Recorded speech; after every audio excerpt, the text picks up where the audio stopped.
الله الرحمن الرحيم نحمده ونصلي على رسوله الكريم أما بعد أعوذ بالله من الشيطان الرجيم بسم الله الرحمن الرحيم يا أيها الذين آمنوا قوا أنفسكم وأهليكم نارا وقودها الناس والحجارة وقال تعالى في موضع آخر ومن أحسن قولا ممن دعا إلى الله وعمل صالحا وقال إنني من المسلمين صدق اللہ العظیم۔ محترم بزرگوں اور دوستوں، آج ہماری مسجد کا ہفتے واری گشت تھا۔ بڑے فضائل کے مالک ہیں وہ لوگ جو گشت میں شرکت کرتے ہیں۔ ایک دعا اللہ کے نبی صلی اللہ تعالیٰ علیہ وسلم نے صرف اور صرف تبلیغ والوں کو دی ہے، اس کے علاوہ وہ دعا کسی کو بھی اللہ کے نبی صلی اللہ تعالیٰ علیہ وسلم نے نہیں دی۔ تو بڑے خوش نصیب ہیں وہ لوگ جس کو اللہ تبارک و تعالیٰ نے تبلیغ سے جوڑ دیا ہے، دین کے کام سے جوڑ دیا ہے، اور بڑے بد نصیب اور محروم ہے وہ انسان جس کا کچھ بھی وقت اس راستے میں نہ لگا ہو، یا یہ کہ وہ اس سے مانوس ہی نہ ہو، اس سے انسیت ہی نہ رکھتا۔ یہ بڑی محرومی اور بدنصیبی کی بات ہے۔ آپ دنیا میں غور کریں، کوئی بھی محبت ایسی نہیں ہے جس کے درمیان کوئی مقصد نہ پایا جاتا۔ ہر محبت کے پیچھے میاں بیوی کی محبت ہے، دوسروں کو ایک دوسرے کی ضرورت ہے، دونوں کو۔ باپ بیٹے کی، ماں بیٹے کی جو محبت ہے، بیٹے کو ماں باپ کی ضرورت ہے، ماں باپ کو بیٹے کی ضرورت ہے، بھائی بہن کی جو محبت ہے، بھائی بھائی کی جو محبت ہے۔ دنیا میں حتیٰ کہ کوئی بھی محبت ہو، کسی بھی محبت میں کوئی نہ کوئی مقصد چھپا ہے،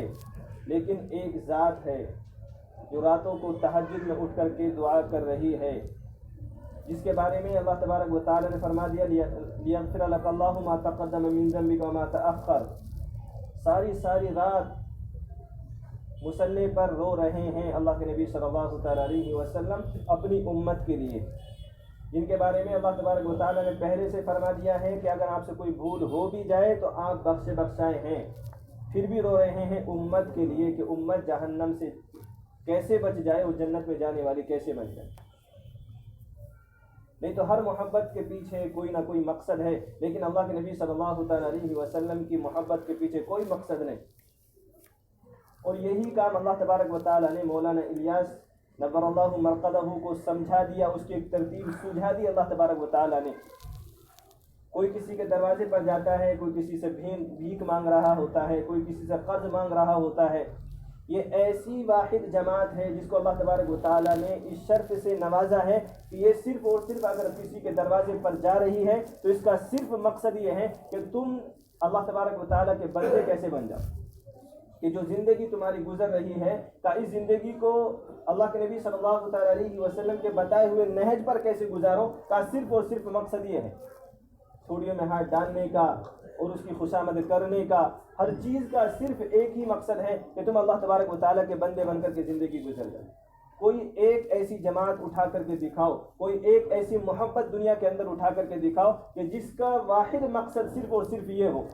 نہیں تو ہر جماعت کا، ہر مقصد، ہر ایک رشتے کا، ہر ایک کا کوئی نہ کوئی اس کا اپنا مقصد چھپا ہوتا ہے۔ ان کا اپنا کوئی مقصد نہیں، ان اجر الا علی اللہ۔ یہ تو یہ کہتے ہیں کہ ہمارا جو اجر ہے وہ اللہ تبارک و تعالیٰ دے گا، کہ ہمیں تم سے کچھ نہیں چاہیے، کہ ہمارا اجر ہمارا رب دے گا۔ پھر اس کے اوپر اگر کوئی بری بھلی باتیں کہہ بھی دیں تو اس کو برداشت بھی کر رہے ہیں اللہ تبارک و تعالیٰ کے لیے۔ یہ وہ جماعت ہے، تو خوش نصیب ہے وہ انسان جس کو اللہ تبارک و تعالیٰ نے جوڑ دیا، یا یہ کہ کم سے کم درجہ یہ ہو کہ اس جماعت سے انسیت ہو، مانوس تو کم سے کم ہو۔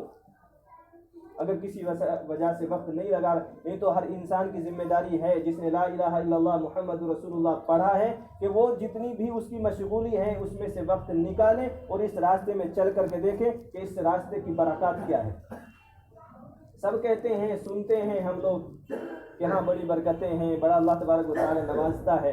میں نے جو کہا ہے نا، اللہ کے نبی صلی اللہ تعالیٰ علیہ وسلم کی دعا ہے، وہ صرف اس راستے میں چلنے والوں کے لیے، کسی کے لیے نہیں۔ اللہ کے نبی صلی اللہ تعالیٰ علیہ وسلم تشریف فرمایا کہ کوئی ہے جو مجھ سے میری بات لے اس پر عمل کرے یا یہ کہ عمل نہ کرے دوسروں کو بتا دے۔ ایک بات تو اس سے معلوم ہوتی ہے کہ دعوت و تبلیغ کا کام کرنے کے لیے اس پر عمل کرنا شرط نہیں ہے، نہیں تو اللہ کے نبی صلی اللہ تعالیٰ علیہ وسلم یہ تو نہیں فرماتے، یوں فرمایا کہ یا تو اس پر عمل کر لے، عمل نہیں کر سکتا تو آگے پہنچا دے۔ حضرت ابو ہریرہ رضی اللہ تعالیٰ عنہ کھڑے ہو کر عرض کیا رسول اللہ میں اس کے لیے تیار ہوں،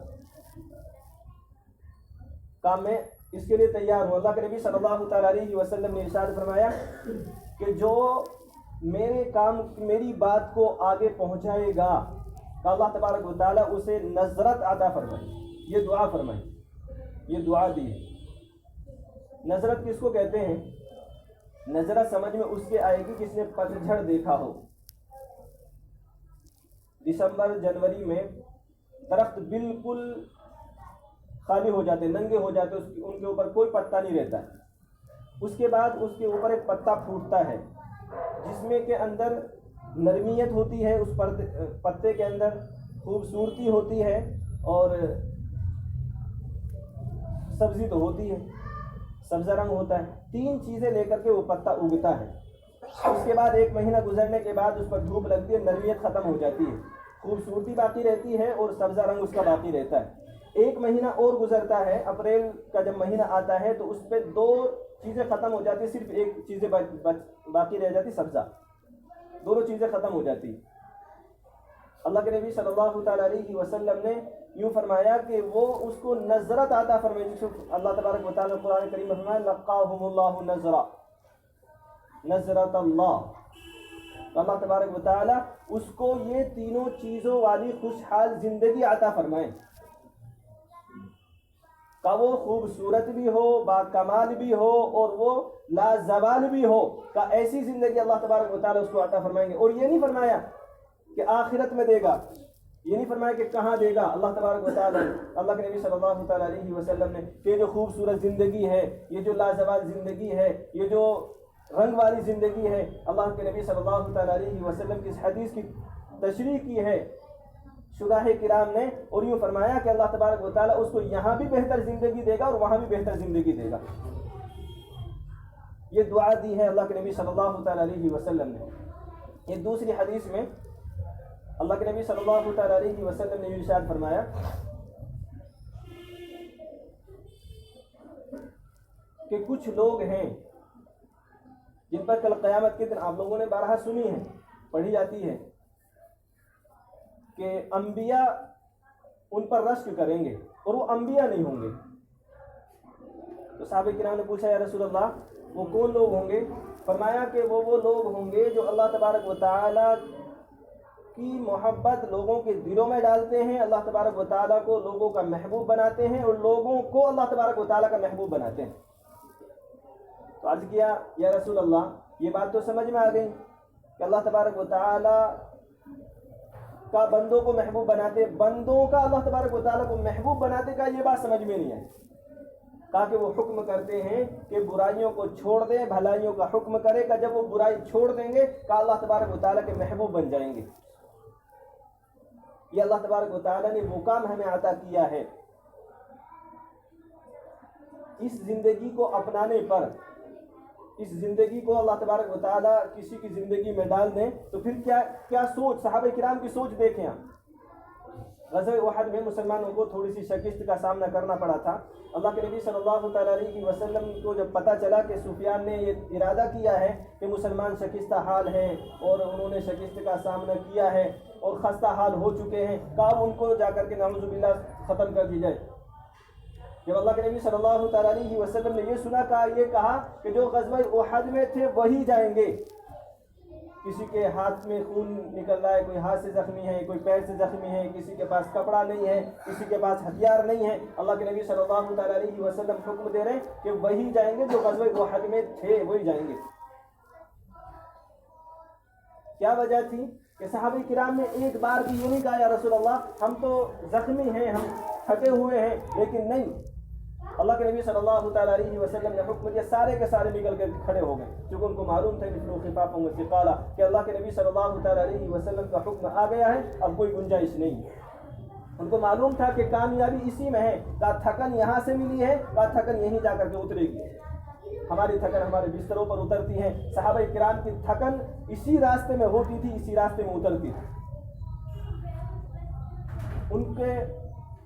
کیا مقام تھا, صحابہ کرام کی کیا سوچ اللہ کے نبی صلی اللہ تعالیٰ علیہ وسلم نے بنائی تھی, کیا تربیت دی تھی. حضرت ابوبکر صدیق رضی اللہ تعالیٰ عنہ اپنی بیٹی حضرت عائشہ صدیقہ رضی اللہ تعالیٰ عنہ سے کہتے ہیں کہ بیٹی جب میں مر جاؤں